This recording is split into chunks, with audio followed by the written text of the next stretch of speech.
Shell සිල්වර්ස්ටේන්ගේ සීබ්‍රා questions කියන කවි පන්තියේ පුංචි දරුවෙක් සීබ්‍රගෙන් අහනවා ඔයා කළු ඉරි තියෙන සුදු එක්කෙනෙක්ද? නැත්නම් ඔයා සුදු ඉරි තියෙන කළු එක්කෙනෙක්ද? සීබ්‍රා පෙරළෑමේ පුංචි දරුවගෙන් ප්‍රශ්න කීපයක්ම අහනවා. ඔයා සතුටින් ඉන්න දවස්වල දුක හිතෙන දේවල් තෝරගන්න කියලා. නැත්නම් දුක හිතෙන දවස්වලදී සතුටු වෙන්න පුළුවන් කාරණා තෝරගන්න කියලා. ඔයා නරක පුරුදු තියෙන හොඳ කෙනෙක්. නැත්නම් හොඳ පුරුදු තියෙන නරක කෙනෙක්. ඔයා ශබ්දයේ තියෙන වෙලාවක නිශ්ශබ්ද කෙනෙක්.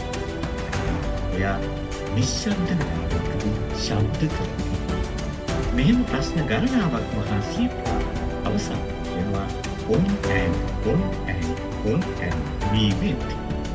I will never ask a zebra about chips again. අවසන් කිව්වා මම ආයේ කවදාවත් සීබ්‍රා ඉරි ගැන හිතන්නේ නැහැ. ඔබේ මගේ ජීවිතවල big picture එක දිහා බලනකොට අපේ ජීවිතය පිළිබඳ යම් තීන්දුව తీරනවලට යනවා.